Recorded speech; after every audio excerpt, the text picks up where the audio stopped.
پڑوس کا حق بھی تمام مہذب معاشروں میں مانا جاتا ہے، مگر جو بات اس سلسلے میں اسلام ہے وہ کہیں نہیں ہے، اور جو جتنا زیادہ دیندار معاشرہ ہوتا ہے اس میں اتنا ہی زیادہ پڑوس کے حق عمل ہوتا ہے۔ ہمارے زمانے میں ایمان کا کمزور ہوتا جا رہا ہے، مغربی تہذیب کے ماحول میں تو اب یہ ہو گیا ہے کہ کالونیاں بنتی ہیں، بلکہ فلیٹ بنتے ہیں، اور ان میں الگ الگ جگہ سے لوگ آ کر رہتے ہیں، اور ساتھ رہنے کے باوجود پڑوسی سے تعارف تک نہیں ہوتا، پتہ ہی نہیں ہوتا کہ کون برابر میں رہتا ہے۔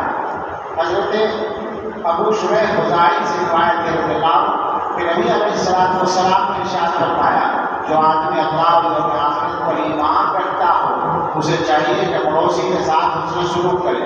ایمان رکھتا ہو اس کی شرط لگائی، بعض حضرات نے کہا کامل ایمان رکھتا ہوگا، لیکن بعض حضرات کہتے ہیں کہ نہیں جناب، ہر مسلمان مخاطب ہے، کامل ایمان والا کو مخاطب ہوگا۔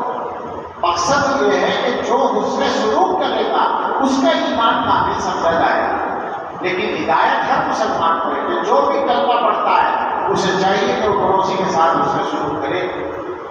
جو آدمی اللہ اور یوم آخرت پر ایمان رکھتا ہو اسے چاہیے کہ اپنے مہمان کا اکرام کرے۔ جو آدمی اللہ اور یوم آخرت پر ایمان رکھتا ہو اسے چاہیے کہ خیر کی بات کہے یا خاموش رہے۔ یہ جو آخری ٹکڑا ہے اس میں ایک سوال ہے، خیر اسے کہتے ہیں جس میں کوئی نفع، کچھ باتیں ایسی ہوتی ہیں جن میں نفع بھی نہیں ہوتا، نقصان بھی نہیں ہوتا، وہ مباح کے درجے میں ہوتی ہیں، ان کا کہاں ذکر ہے؟ یا تو خیر بولنی ہے یا چپ رہنا ہے، اور اگر مباح باتیں بولے تو کیا ہوگا؟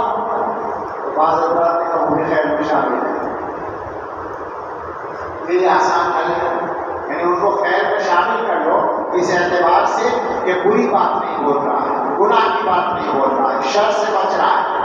لیکن ایک بات کو ذہن میں رکھنا کہ مباح باتیں اگر وقت کے ضائع کرنے کا سبب ہے وہ بالکل خیر میں شامل نہیں، وہ قطعاً شر ہے۔ اگر وقت ضائع ہو رہا ہے جائز باتوں میں تو بیکار ہے۔